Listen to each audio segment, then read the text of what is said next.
Hello student, welcome to আড্ডা 24/7 Bangla official YouTube চ্যানেলে প্রত্যেককে স্বাগত জানাই। নমস্কার, আমি সুমিত স্যার।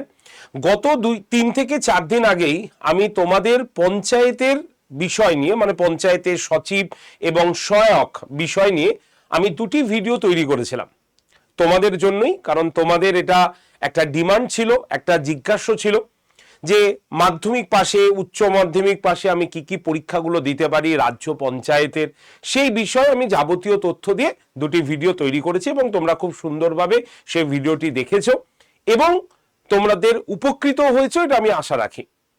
কিন্তু এবার তোমাদের থেকেই আরো একটা প্রশ্ন এসছে, সেটা হচ্ছে স্যার সহায়ক আর সচিব এই দুটো আমাদের খুব ঘুলিয়ে যায়। এই সহায়ক এবং সচিব এদের কাজ কি, এদের প্রমোশন আদৌ কি হয়, এদের স্যালারি কত, আর সব থেকে গুরুত্বপূর্ণ হচ্ছে স্যার আমি পঞ্চায়েতের কোন পোস্টের জন্য অ্যাপ্লাই করলে ভালো হয়, কোন পোস্টে আমি যদি পরীক্ষা দিই তাহলে আমার কম্পিটিশনটা একটু কম হবে এবং চাকরিটা আমি তাড়াতাড়ি পাবো। এই ধরনের প্রশ্ন তোমাদের কাছ থেকে আমি পেয়েছি। তাই আজকের ভিডিওটি খুব ইন্টারেস্টিং ভিডিও, যে সহায়ক ভার্সেস সচিব, বেতন, প্রমোশন, কাজ কোনটি তোমার জন্য বেস্ট, সম্পূর্ণ তথ্য আমি আজকে তোমাদের এই ভিডিওতে শেয়ার করতে চলেছি। তাই যারা যারা পঞ্চায়েতের পরীক্ষা দেবে মাধ্যমিক অথবা উচ্চ মাধ্যমিক যোগ্যতায়, তারা অবশ্যই আজকের এই ভিডিওটা কিন্তু প্রথম থেকে শেষ পর্যন্ত দেখবে। কারণ আজকের ভিডিওতে তোমাদের এই ধরনের সমস্যাগুলো পুরোপুরি সলিউশন হয়ে যাবে, কাউকে আর জিজ্ঞাসা করতে হবে না, নিজের মতো করে তুমি তোমার পোস্ট অ্যাপ্লাই করতে পারবে এবং তার জন্য তুমি প্রস্তুতিও এখন থেকেই শুরু করতে পারবে। তাই ভিডিওটি প্রথম থেকে দেখো। শুধুমাত্র ভিডিও শুরু করার আগে তোমাদের কাছে 3টে অনুরোধ আমার। নাম্বার 1, যদি তুমি চ্যানেলে নতুন হয়ে থাকো এবং চ্যানেলটি সাবস্ক্রাইব না করে থাকো, তাহলে অবশ্যই এই ভিডিওর ঠিক ডান দিকে নিচে দেখো লাল রঙের একটা সাবস্ক্রাইব বটন আছে, সেখানে ক্লিক করে তুমি চ্যানেলটিকে সাবস্ক্রাইব করে নাও। সাবস্ক্রাইব করা থাকলে যত অ্যানাউন্সমেন্ট সরকারের হয়ে থাকে, ফর্ম ফিল আপ থেকে শুরু করে ফর্ম বিজ্ঞপ্তি আসা থেকে বা যে কোনো পরীক্ষার নোটিফিকেশন, সবকিছু তোমার কাছে চলে যাবে। ঠিক আছে, তোমার অজান্তে কোনো কিছু বেরিয়ে যাবে না, নাম্বার 1। তাই চ্যানেলটিকে সাবস্ক্রাইব করে রাখা ভীষণ প্রয়োজন, কোনো পয়সা লাগে না এর জন্য। আর নাম্বার 2 হচ্ছে যে তোমরা যারা যারা পঞ্চায়েতের মানে পরীক্ষা দেবে, তাদের জন্য আমি কিন্তু একটা ফ্রি ক্লাস করাই সোম মঙ্গল এই 2 দিন, আজকেও করিয়েছি। তো এই ক্লাসগুলো যারা যারা দেখবে এবং নোটস নিতে চাও ফ্রিতে, কোনো রকম পয়সা লাগবে না, তারা অবশ্যই কিন্তু আমার হোয়াটসঅ্যাপ গ্রুপটাতে জয়েন করে যেতে পারো, ফ্রি অফ কস্ট, কোনো টাকা লাগবে না। তাই হোয়াটসঅ্যাপ নাম্বারটা একটু বলে দিই, খাতায় আপাতত লিখে রাখো। পুরো ভিডিও শেষ হয়ে যাবার পর সেই হোয়াটসঅ্যাপ নাম্বারে একটা হাই লিখে পাঠাবে। নাম্বারটা বলছি, লিখে নাও, 8013492626। ঠিক আছে, আরেকবার বলি, 8013492626। এই নাম্বারে জাস্ট হোয়াটসঅ্যাপে একটা হাই লিখে পাঠাও। আর 3 নম্বর, ভিডিওটি শেষ পর্যন্ত দেখার পর যদি উপকারে এসে থাকে, ভালো লাগে, তাহলে অবশ্যই ভিডিওটিকে লাইক করে দিও। তো চলো তাহলে শুরু করি আজকের আমাদের সেই বিষয়টা। পঞ্চায়েতের পরীক্ষা আসবে, পঞ্চায়েতের পরীক্ষা হবে ইত্যাদি বিষয়গুলো উৎপত্তি হচ্ছে এই নোটিফিকেশনটা থেকে। অর্থাৎ পঞ্চায়েতের অফিসিয়াল নোটিফিকেশন 2024 সালেই বেরিয়ে গেছে। আর এই নোটিফিকেশনের উপরে বেস করে পঞ্চায়েত মন্ত্রীর ঘোষণা যে ডিসেম্বরের মধ্যেই বা ডিসেম্বরে আমাদের 11,000 নিয়োগ প্রক্রিয়া শুরু হবে, এটা পঞ্চায়েত মন্ত্রী দিলীপ ঘোষ মহাশয় বলেছেন এবং পিএসসির মাধ্যমে পরীক্ষা হবে। এটা একদম লেটেস্ট আপডেট। ঠিক আছে, তো এবার আমরা বলি, এই যে পঞ্চায়েত তো অনেক পোস্ট আছে, তো এই পোস্টগুলোর মধ্যে দুটো পোস্ট আমরা বেছে নিয়েছি। প্রথমটা আমরা সহায়ক নাকি সচিব, কোনটা তোমার জন্য বেস্ট, এটা প্রশ্নটা যখনই আমি তোমাকে বলবো তার আগেই এদের কি কাজ আছে সেটা আগে আমাদের বুঝে নেওয়া ভীষণভাবে প্রয়োজন। তাহলে আগে আমরা কাজটা দেখি। সবার আগে আমরা পঞ্চায়েত যারা সহায়ক পোস্টের জন্য অ্যাপ্লাই করবে তাদের জেনে রাখা ভালো যে তাদের কি কি কাজ করতে হবে। নাম্বার 1, পঞ্চায়েত এলাকার বাড়িঘর বা বাণিজ্য কর ট্যাক্স আদায় করার হিসাবে কাজ করা, ক্যাশবুক বা বিভিন্ন রেজিস্টারগুলোকে মেনটেন করা, গ্রাম পঞ্চায়েতের প্রধান, সচিব এবং নির্বাহ সহায়ককে অফিসিয়াল ও ফিল্ডের কাজে সহায়তা প্রদান করা এবং সর্বোপরি স্থানীয় সুবিধাভোগীদের তালিকা তৈরি করতে সাহায্য করা। মানে যারা সুবিধা পাচ্ছে আর কি, তাদের একটা তালিকা তৈরি করতে সাহায্য করা। তো মূলত এই 4 ধরনের কাজ একজন সহায়ককে কিন্তু করে থাকতে হয়ে থাকে। তাহলে গ্রাম পঞ্চায়েতের সহায়ক সরাসরি গ্রাম পঞ্চায়েতের বাড়িঘর বা বাণিজ্য থেকে যে ট্যাক্স আদায় হবে সেই ট্যাক্স আদায়ের হিসেব রাখা, রেজিস্টার মেনটেন করা, ফিল্ডের কাজে সহায়তা করা, এই কাজগুলো মূলত একজন সহায়ক কিন্তু করে থাকেন। তাহলে সচিব কি কাজ করেন? সচিবের কাজ হচ্ছে নাম্বার 1, গ্রাম পঞ্চায়েতের সমস্ত গুরুত্বপূর্ণ ফাইল, ঠিক আছে, রেজলিউশন এবং অফিসিয়াল রেকর্ডকে সংরক্ষণ করা। ফার্স্ট হচ্ছে এটা কাজ। নাম্বার 2 হচ্ছে পঞ্চায়েতের বাজেট তৈরি করা, ফান্ড ট্র্যাকিং করা এবং আর্থিক হিসাবপত্রগুলো, নথিপত্রগুলো ঠিকঠাক খরচা হয়েছে কিনা সঠিক খাতে তার অডিট করা, এটা একটা তার কাজের মধ্যে পড়ে। 3 নম্বর, গ্রাম সংসদ এবং সাধারণ সভার কার্য বিবরণী লেখা এবং সেগুলোকে প্রসিডিং করা, এটা তার একটা কাজের মধ্যে পড়ে। আর 4 নম্বর কাজ হচ্ছে পঞ্চায়েতের সমস্ত সরকারি প্রকল্পগুলো রূপায়ণে প্রশাসনের সঙ্গে পঞ্চায়েতের সমন্বয় সাধন করা। এই যে 4টে কাজ, এই 4টে কাজ হচ্ছে একজন পঞ্চায়েত সচিব তিনি কিন্তু করে থাকেন। তাহলে বুঝতে পারলে, তাহলে পঞ্চায়েত সহায়কের কাজ কি? এই যে ট্যাক্সগুলো আদায় হয় তার ক্যাশবুক এবং রেজিস্ট্রেশন মেনটেন করা, ঠিক আছে, বা রেজিস্টারগুলোকে মেনটেন করা। সচিবের কাজ কি হলো? রেকর্ডকে সংরক্ষণ করা এবং বিভিন্ন রেজলিউশন এবং গুরুত্বপূর্ণ ফাইলগুলোকে সংরক্ষণ করা, ট্র্যাকিং করা। তার মানে বুঝতে পারছি একজন সহায়কের থেকে সচিবের দায়িত্বটা একটু বেশি হবে। স্বাভাবিক বিষয়, সচিবের দায়িত্ব বেশি হবেই, কারণ তার স্যালারিও বেশি, তার শিক্ষাগত যোগ্যতার তুলনামূলক অনেকটাই বেশি আছে, তাই তো? তাহলে এই হিসাবে এই যে কাজটা তুমি দেখে নিলে, এবার তোমার সামনে আমি দুটো প্রোফাইল পাশাপাশি রেখে দেখাবো যে তাদের মূল পার্থক্যটা কি আছে। এই যে ভার্সেসটা বলেছি, তো পার্থক্যটা কি আছে দেখো। প্রথমে শিক্ষাগত যোগ্যতার ক্ষেত্রে একটা বড় পার্থক্য আছে। কি পার্থক্য? যে যখন তুমি গ্রাম পঞ্চায়েতে সহায়ক পদে অ্যাপ্লাই করতে যাবে, তাহলে মিনিমাম মাধ্যমিক তোমাকে পাশ করে থাকতে হবে। তাতে তুমি 50% পেলে অগ্রাধিকার, 50% না পেলেও কোনো অসুবিধা নেই, তুমি পরীক্ষার জন্য অ্যাপ্লাই করতে পারবে, ঠিক আছে। এবং যদি আমরা গ্রাম পঞ্চায়েত সচিবের পদে যাই, তাহলে উচ্চ মাধ্যমিকে তোমাকে পাশ করে থাকতে হবে। 50% নম্বরটা বাধ্যতামূলক নয়, 50% নাম্বার পেলে অগ্রাধিকার, এই বিষয়টা বহুদিন ধরেই রয়েছে। তবে শিক্ষাগত যোগ্যতার থেকে লেখার যোগ্যতার উপরে বা পরীক্ষার উপরে ডিপেন্ড করে তোমার কিন্তু ফাইনাল হবে। তার মানে গ্রাম পঞ্চায়েতে সহায়ক হতে গেলে মাধ্যমিক পাশ করতে হবে, আর সচিব হতে গেলে উচ্চ মাধ্যমিক পাশ হতে হবে। এটা মাথায় ঢুকিয়ে নাও। 50% হলে অগ্রাধিকার, না পেলেও তুমি পরীক্ষায় বসতে পারবে, কোনো চাপ নেই। নাম্বার 2 আছে যে পে লেভেল। যদি আমরা 2019-এর পে লেভেলে দেখি, তাহলে পঞ্চায়েত সহায়ক তিনি কিন্তু লেভেল নাম্বার 5 নম্বর লেভেলে, এবং পে লেভেল 6 অনুসারে তাদের কিন্তু স্যালারি ক্যালকুলেট হয়ে থাকে। যদিও অক্টোবর মাস থেকে সেটা চেঞ্জ হয়ে যাবে এবং তাদের স্যালারি এখন যা দেখানো হচ্ছে তার তুলনায় এটা কিন্তু অনেক গুণ বেড়ে যাবে, ঠিক আছে। তো আমি পুরনো স্যালারি স্ট্রাকচার বলছি। স্যালারি কত না, স্যালারি হচ্ছে একজন গ্রাম পঞ্চায়েত সহায়কের স্যালারি হচ্ছে 22,700 টাকা, ঠিক আছে, মানে এরকমই কাছাকাছি স্যালারি। গ্রাম পঞ্চায়েতের সচিবের স্যালারি কিন্তু শুরুতেই তারা 22,700 থেকে তারা 23,000-এর কাছাকাছি তারা স্যালারি স্টার্টিংই করে, ঠিক আছে, এবং সেটা লাস্ট পর্যন্ত চলে 58,500 টাকা পর্যন্ত। তার মানে বুঝতে পারছো যে তাদের স্যালারি কতটা হচ্ছে। এবার বলি, এবার শুরুতেই ইন হ্যান্ড তারা কত স্যালারি পাচ্ছে, এটা তো পে লেভেলের বললাম। ইন হ্যান্ড কত পাচ্ছে?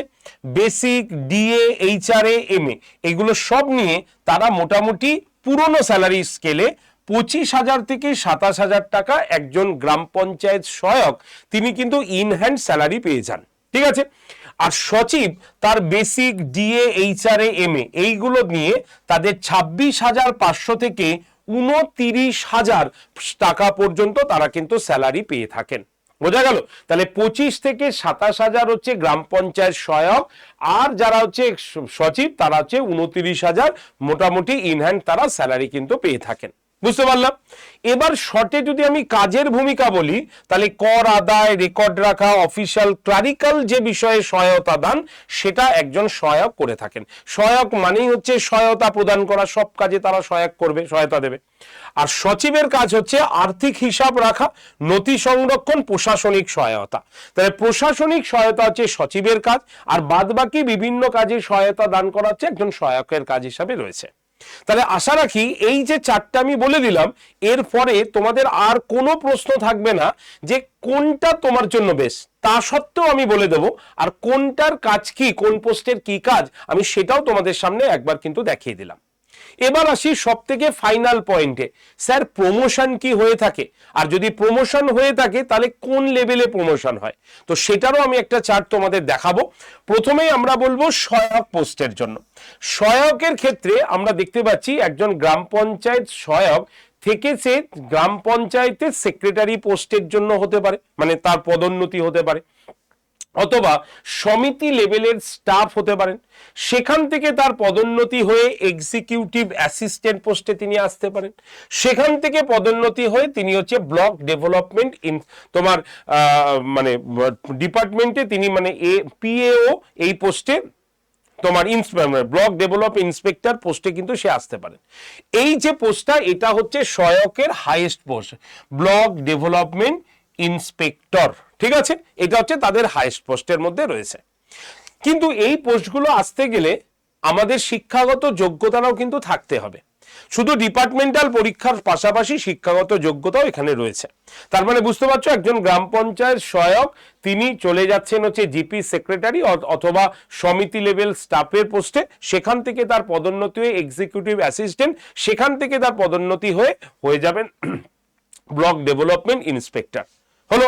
এবার সেক্রেটারিদের বলি, সচিব বা সেক্রেটারি এই পোস্টে সে প্রমোশন পেয়ে হয়ে যাবে এক্সিকিউটিভ অ্যাসিস্ট্যান্ট, মানে এর পোস্টে, সেখান থেকে তার কিন্তু পদোন্নতি হয়ে পঞ্চায়েত ডেভেলপমেন্ট অফিসার বা পিডিও পোস্টে তিনি যান। আর সেখান থেকেও তিনি যদি প্রমোশন পান তাহলে কিন্তু জয়েন্ট বিডিও পর্যন্ত তার পদোন্নতি হবার সুযোগ থাকে। বোঝা গেল? তাহলে সহায়ক শুধুমাত্র তুমি যে সহায়কই করবে এরকম নয়, তোমার যদি শিক্ষাগত যোগ্যতা এবং ডিপার্টমেন্টাল পরীক্ষা দিতে দিতে তুমি ব্লক ডেভেলপমেন্ট ইন্সপেক্টর পোস্ট পর্যন্ত যেতে পারো। আর সচিবের সেক্রেটারির বা সচিবের ক্ষেত্রে সে জয়েন্ট বিডিও লেভেল পর্যন্ত সে কিন্তু যেতে পারে। বোঝা গেল? তাহলে এবার আমাদের মনে কি প্রশ্ন এলো, স্যার আমার জন্য তাহলে কোনটা বেস্ট? এটাও আমি তোমাদের বলে দেবো। কোনটা তোমার জন্য বেশ সেটা তুমি সব সময় নিজেই জানো, এবং আমি একটু জাস্ট গাইড করে দেবো, তারপরে দেখবে পুরো যে জায়গা, কয়েকটা জায়গা ধোঁয়াশা আছে সেটা পুরোটা কেটে যাবে। তাহলে সচিবের পদের সুবিধাটা কি? যদি তুমি সচিব লক্ষ্য রাখো তাহলে প্রশাসনিক অভিজ্ঞতা অর্জন, উচ্চতর পদোন্নতি এবং পঞ্চায়েত স্তরের যে নীতি নির্ধারণ, ঠিক আছে, এই নথিগুলোর সাথে তোমার কাজ করতে হবে, তাহলেই সচিব পদটি সেরা। এবার তোমার মধ্যে যদি মনে হয় যে না আমাদের প্রশাসনিক অভিজ্ঞতা আমার মধ্যে ঠিক নেই, আমি মানে আমার প্রশাসনিক মানে এই বিষয়গুলো আমার প্রয়োজন নেই, তাহলে তোমার জন্য এটা নয়। যদি তুমি সহায়ক পোস্টে যাও তাহলে তুমি যদি শুধু মাধ্যমিক যোগ্যতায়, তোমার মাধ্যমিক ছাড়া আর কিচ্ছু নেই, তাহলে তোমাকে তো আর চুজ করার কোনো ব্যাপার নেই, তুমি সহায়ক পোস্টের জন্যই গেলে। আর যদি তুমি উচ্চ মাধ্যমিক যোগ্যতায় যাও তাহলে তুমি কিন্তু সচিব পদে অ্যাপ্লাই করতে পারবে, কিন্তু তা সত্ত্বেও তুমি কিন্তু সহায়ক পোস্টের জন্য অ্যাপ্লাই করতে পারবে। তবে যারা উচ্চ মাধ্যমিক যোগ্যতায় তারা যদি এবার সহায়ক পোস্টের জন্য অ্যাপ্লাই করতে চায় তাহলে তাদের ক্ষেত্রে কি বলবো, যে প্রশাসনিক চাপ এখানে অনেকটাই কম থাকে, ঠিক আছে। পাশাপাশি গ্রামীণ উন্নয়নের প্রাথমিক যে ক্লারিক্যাল কাজ যারা যুক্ত হতে চায়, ক্লারিক্যাল যে কোনো ঝুটঝামেলা নেবে না, তারা শুধুমাত্র যেটুক কাজ দেবে সেইটুক কাজই করবে, তাহলে সহায়ক পোস্টটা তোমার জন্য বেস্ট, ঠিক আছে। তার মানে দুটোর মধ্যে কোনটা বেস্ট হলো বুঝতে পারলে তো? তুমি যদি প্রশাসনিক চাপ নিতে চাও, তুমি যদি ভাবনা আমার জয়েন্ট ভিডিও পর্যন্ত যাওয়ার ইচ্ছা আছে, প্রশাসনিক উচ্চাকাঙ্ক্ষা রয়েছে, তাহলে তোমার জন্য সচিবের পোস্ট বেস্ট। আর তুমি যদি ভাবো যে না আমি শান্ত শিষ্ট, কোনো রকম আমি এইসব ঝুটঝামেলায় যাব না, শুধুমাত্র অফিস করব আর বাড়ি যাব, ঠিক আছে, এক কথায়, আর যা কাজ দেবে সেইগুলোই আমি করে যাব ক্লারিক্যাল পোস্টের মতো, তাহলে তোমার জন্য কিন্তু সহায়ক পোস্টটা বেস্ট, ঠিক আছে। তাহলে বুঝতে পারলে তো? তাহলে এই হচ্ছে তোমাদের বিষয়। এবার তোমরা চুজ করে নাও এবং পড়াশোনা শুরু করে দাও, কারণ পঞ্চায়েতের পরীক্ষার এই 11,000 শূন্য পদের নিয়োগ পিএসসির মাধ্যমে করার কথা কিন্তু স্বয়ং পঞ্চায়েত মন্ত্রী ঘোষণা করে দিয়েছেন। তাই এবার আর কোনো ডেভেলপমেন্ট বোর্ড পরীক্ষা নেবে না, এবার পিএসসি পরীক্ষা নেবে, একটাই পরীক্ষা হবে। তাই তোমাকে ভালো করে পরীক্ষা কিন্তু দিতে হবে, কারণ দুর্নীতিমুক্ত স্বচ্ছভাবে নিয়োগের বার্তায় এবার কিন্তু পরীক্ষাগুলো এগোচ্ছে। তাই যদি তোমার মধ্যে সেই রকম যোগ্যতা থাকে তাহলেই তুমি একমাত্র চাকরি পাবে, যোগ্যতা না থাকলে কিন্তু চাকরি পাবে না। মামা কাকা জ্যাঠা কেউ পাশা থাকবে না, তোমার যোগ্যতায় তুমি চাকরি নেবে। ইন্টারভিউয়ের মার্কস কমছে, তাই রিটেনের ওপরে জোর দেওয়া হচ্ছে। তাই এখন থেকে প্রস্তুতি না নিলে আর 4 মাস পর তোমাদের ক্ষেত্রে এই পরীক্ষা কিন্তু কঠিন হয়ে যেতে পারে। তাই এখন থেকে প্রস্তুতি নাও, ভালো করে প্রস্তুতি নাও, তাহলেই এই পরীক্ষাটা তোমার বসে আসবে, তোমার হাতে আসবে আর কি, এবং তুমি ভালোভাবে পরীক্ষা দিতে পারবে। কিভাবে পড়বে? পড়ার জন্য মার্কেট থেকে যদি কিছু বই কেনো তুমি, তাহলে অবশ্যই দেখতে হবে যে আমার কনসেপ্ট ক্লিয়ারের বই আছে কিনা। কারণ কনসেপ্ট ছাড়া যদি শুধুমাত্র এমসিকিউ এর উপরে ভরসা করে যাই, আমি তোমাদের চ্যালেঞ্জ দিয়ে বললাম সম্ভব হবে না। কারণ এটা আমাদের মাথা, এটা আমাদের কোনো হার্ড ডিস্ক নয় যে আমি 5,000 এমসিকিউ কোশ্চেন মুখস্থ করে চলে গেলাম, হবে না। কিন্তু কনসেপ্টটা তোমার মেমোরির মধ্যে থেকে যাবে, আর প্র্যাকটিস করলে তুমি সেখান থেকে কোশ্চেনগুলো, একাধিক কোশ্চেন তুমি খুঁজে পাবে। তাই কনসেপ্টের ওপরে আমরা বারবার জোর দিতে বলি। যদি তোমার কাছে কনসেপ্ট ক্লিয়ার থাকে তাহলে তুমি রাজা, আর যদি কনসেপ্ট ক্লিয়ার না থাকে তাহলে কিন্তু মুশকিল। তাই প্রত্যেককে বলবো কনসেপ্টের ওপরে জোর দাও। এবার তোমরা বলতে পারো, স্যার আমি তো বহুদিন আগে পড়া ছেড়ে দিয়েছি স্যার, বা আমি তো স্যার আমার হাতে সময় নেই, আমি তো কাজ করি, তাহলে কখন কনসেপ্ট নেব, কখন পড়বো? তাহলে এই ধরনের সমস্যা যাদের আছে তারা এবার ভিডিওটি কন্টিনিউ দেখো, কারণ আমি তোমাদের একদম পরিষ্কার কথা বলবো, এক্সপার্ট গাইডেন্স ছাড়া তোমার এই ক্ষেত্রে কোনো কেউ তোমাকে বাঁচাতে পারবে না। তাই তোমার কাজ হবে শুধুমাত্র পড়া, বাকি কাজ হবে আমাদের। তাই যদি তুমি মনে করো আড্ডা 24/7 বেঙ্গলির সঙ্গে যুক্ত হতে চাই, তাহলে তোমাদের জন্য এই পঞ্চায়েতের ব্যাচটা কিন্তু রয়েছে, যার নাম মিশন পঞ্চায়েত। আর এই পঞ্চায়েত ব্যাচটার মধ্যে আমরা সম্পূর্ণ বিষয়ের আলাদা আলাদা স্যার ম্যাডামদের দ্বারা ক্লাস তোমাকে প্রোভাইড করব। অর্থাৎ এখানে জিকের তুমি আলাদা ক্লাস, রুরাল ডেভেলপমেন্টের আলাদা ক্লাস, মেন্টরশিপের আলাদা ক্লাস, ম্যাথের আলাদা ক্লাস, ইংলিশ, বেঙ্গলি, রিজনিং, অর্থাৎ প্রত্যেকটা সাবজেক্টের দেখতে পাচ্ছ আলাদা আলাদা স্যার ম্যাডামদের দ্বারা সম্পূর্ণ ডিটেলসে তোমরা কিন্তু ক্লাস পাবে। লাইভ ক্লাস হবে, লাইভ ক্লাস হয়ে গেলে ক্লাসটা অটোমেটিক রেকর্ডেড থাকবে। যদি তুমি লাইভে জয়েন করতে না পারো তাহলে ক্লাসটা অটোমেটিক রেকর্ডেড আকারে তোমার কাছে থাকবে, তুমি রেকর্ডেড ভিডিও দেখবে। যদি রেকর্ডেড ভিডিও দেখতে কোথাও অসুবিধা হয়, সরাসরি স্যার ম্যাডামকে কল করে তুমি কিন্তু তার সঙ্গে কথা বলে নিতে পারবে।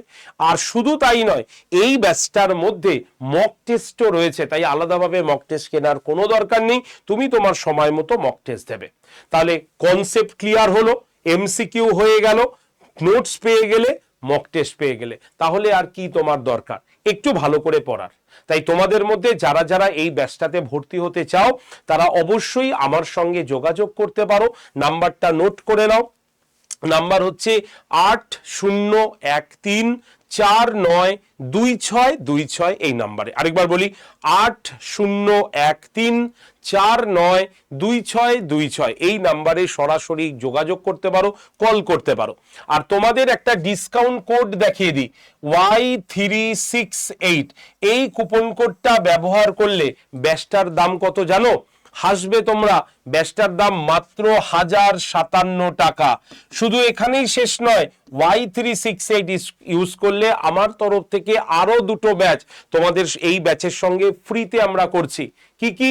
আর এই ব্যাচ তোমাকে কিন্তু আর পশ্চিমবঙ্গের কোনো জায়গা থেকে তুমি পাবে না। এক হচ্ছে স্মার্ট স্টাডির ব্যাচ। কিসের জন্য? স্মার্ট স্টাডি থেকে তুমি পরীক্ষায় কোনো কোশ্চেন পাবে না, বরং এই স্মার্ট স্টাডি তোমাকে 2 ঘন্টা পড়া কিভাবে তুমি 5 ঘন্টায় কনভার্ট করবে সেই স্ট্র্যাটেজি তোমাকে শেখাবে, তোমার ব্রেনকে হালকা করবে, মেডিটেশন ছাড়া হবে না। তার জন্যই স্মার্ট স্টাডির ব্যাচ আমরা এই ব্যাচের সঙ্গে ফ্রি দিয়েছি। আর কি? সিএ ক্যাপসুল ব্যাচ, কারণ কারেন্ট অ্যাফেয়ার্স তোমার এখন না লাগুক, তোমার পরে লাগবে, আর সেটাই তোমাকে পরে কিনতে হতে পারে, যাতে কিনতে না হয় তার জন্য এই ব্যাচে আমরা সম্পূর্ণ বিনামূল্যে দিয়েছি। তুমি খুঁজে নিও আমাদের পশ্চিমবঙ্গের যে কোনো ইনস্টিটিউশনে এইটা কিন্তু দেওয়া হয় না, এটা অভিনব একটি ব্যাচ। এই দুটো ব্যাচ তোমাদের সম্পূর্ণ বিনামূল্যে আমরা এইখানে দিয়ে দিচ্ছি Y368 কুপন কোড ইউজ করলে। তাই যারা ভর্তি হবে সরাসরি কল করো আমায় 8013492626 এই নাম্বারে। নিজে একাও ভর্তি হতে পারো। কিভাবে হবে আমি একটু বলে দিই। প্রথমে যে মোবাইল ফোনে তুমি ক্লাস করবে সেই মোবাইল ফোনে আড্ডা 247 আড্ডা 247 অ্যাপটাকে আগে প্লে স্টোর থেকে ডাউনলোড করবে। আমি স্পেলিংটা লিখে দিলাম। এবার অ্যাপটা ডাউনলোড হয়ে গেলে অ্যাপটা ওপেন করবে, করে ফোন নাম্বার দিয়ে লগ ইন করে নেবে। হয়ে গেল। এবার দেখবে অনেকগুলো পরীক্ষার অপশান এসছে, সেখান থেকে 4 নম্বরে থাকা স্টেট এক্সাম, এই যে স্টেট এক্সাম এই অপশানটাতে ক্লিক করে ওয়েস্ট বেঙ্গলকে চুজ করে নেবে। ব্যাস, আমাদের অ্যাপ ডাউনলোড কমপ্লিট হয়ে গেল। এবার অ্যাপের ঠিক ডান দিকের নিচে স্টোর বলে একটা অপশান আছে, দেখতে পাচ্ছ? এই স্টোর অপশানে ক্লিক করলেই ফাইন্ড প্রোডাক্ট বাই এক্সাম বলে ঘরটা আসবে। সেখানে 3 নম্বরে দেখো WBPSC বলে একটা গোল লোগো আছে, দেখতে পাচ্ছ? একদম অশোক স্তম্ভ চিহ্ন দিয়ে। সেই WBPSC লোগোতে ক্লিক করলেই তোমার কাছে অনেকগুলো ব্যাচের সারি চলে আসবে। তুমি এবার ওপর থেকে 1 2 3 4 5 নম্বরে তুমি দেখবে এই 5 নম্বরে মিশন পঞ্চায়েত ব্যাচটা রয়েছে। এবার কি করবে, ব্যাচের ছবি বা লেখাটাতে ক্লিক করলেই দেখবে ব্যাচটা এইভাবে ওপেন হয়ে গেল, মানে ভেতরে তুমি চলে গেলে। সেখানে অফার্স অ্যান্ড ডিসকাউন্ট বলে লেখা আছে, আর তার নিচে সবুজ রঙের একটা বক্সে দেখো লেখা আছে AUG 20 কুপন অ্যাপ্লাইড লেখা আছে। তোমাকে এই কুপনটাকে কাটতে হবে, কারণ এর থেকে তুমি বেশি ডিসকাউন্ট পাবে এবং দুটো ব্যাচ ফ্রি পাবে। তার জন্য কি করতে হবে, AUG 20 কুপন অ্যাপ্লাইড যেখানে লেখা রয়েছে সেই বক্সটাতে ক্লিক করো। ক্লিক করলেই এই পেজটা খুলে যাবে। সেখানে তুমি দেখো অ্যাভেলেবেল অফার্স বলে লেখা আছে, আর তার নিচে একটা বক্সে লেখা থাকবে এন্টার কুপন কোড। সেখানে তোমাকে কুপন কোডটা লিখতে হবে Y368 লিখলে, লেখার পর এই যে নীল রঙের যে অ্যাপ্লাই বটনটা দেখছো সেই অ্যাপ্লাই বটনটাতে ক্লিক করে দেবে। ক্লিক করলেই তোমার এই পেজটা খুলে গেল। এখনো কাজ শেষ নয়, এই পেজটা যখনই খুললো তখনই দেখো চেক করে নাও, দেখো Y368 কুপন অ্যাপ্লাইড এবার চলে এলো। আগে AUG ছিল, এবার তুমি অ্যাপ্লাই করলে এটা চলে এলো। এবার তার নিচে দেখো ইউজ কয়েন বলে লেখা আছে, আর তার পাশে দেখো এই যে বক্সটা, এখানে ক্লিক করলে এইভাবে রাইট হয়ে যাবে। তারপরে ব্যাচের দাম কত এলো, 1057 টাকা। এর থেকে বেশি দেখালে সরাসরি কল করো 8013492626 নাম্বারে। আর যদি 1057 টাকাই দেখায় তাহলে বাই নাও অপশানে ক্লিক করে দাও, তাহলে এই পেমেন্ট অপশান খুলে গেল। পেমেন্ট অপশান খুলে গেলেই যে যদি তুমি তোমার ফোন থেকেই পেমেন্ট করতে চাও তাহলে একদম সরাসরি পে 1057-তে ক্লিক করে দাও। এখানে ক্লিক করলেই পেমেন্ট অপশান খুলে যাবে তোমার, ফোনপে গুগল পে যেটা দিয়ে পেমেন্ট করবে ক্লিক করে একদম কন্টিনিউ করে দাও। আর যদি মনে করো যে না স্যার আমি স্ক্যান করে পেমেন্ট করব, তাহলে এই যে পে উইথ স্ক্যানার এই অপশানে ক্লিক করে পে অপশানে ক্লিক করবে, দেখবে কি তোমার কাছে স্ক্যানার চলে এসছে। এবার ফোনপে গুগল পে দিয়ে যেভাবে আমরা স্ক্যান করে ভর্তি হই সেভাবে স্ক্যান করে দেবে। এই হচ্ছে সম্পূর্ণ প্রসেস ব্যাচটায় ভর্তি হবার। যদি তোমার মনে হয় স্যার আপনি একটু ভর্তি করিয়ে দিন না, আমি ফোনে থাকবো, তাহলে আমাকে কল করো। যারা মনে করবে যে এই প্রসেসে না আপনার সঙ্গে ডিরেক্টলি কল করে ভর্তি হব, তাহলে আমার সঙ্গে যোগাযোগ করতে পারো। নাম্বার 8013492626 এই নাম্বারে সরাসরি আমাকে কল করতে পারো। ঠিক আছে, তো চলো আজকে এইটুক পর্যন্তই রাখলাম। আশা করি প্রত্যেকেই বিষয়টা ফুলফিল হয়েছে, বুঝতে পেরেছি। যদি ক্লাসটি ভালো মানে এই সেশনটি ভালো লাগে, বুঝতে পারো, তাহলে অবশ্যই লাইক শেয়ার করে দিও। কোনো প্রশ্ন থাকলে কমেন্ট সেকশনে জানাতে পারো। আর যদি সেশন তুমি চ্যানেলে নতুন হয়ে থাকো, চ্যানেলটি এখনো সাবস্ক্রাইব না করে থাকো, তাহলে অবশ্যই চ্যানেলটিকে সাবস্ক্রাইব করতে ভুলো না। দেখা হবে আগামীকাল সকাল 9টায়, আরো একটা ফ্রি ক্লাস রয়েছে। সেই ফ্রি ক্লাস নিয়ে আমি চলে আসছি আগামীকাল ঠিক সকাল 9টাতে। ধন্যবাদ সকলকে, সকলে ভালো থাকবে, সুস্থ থাকবে। ধন্যবাদ।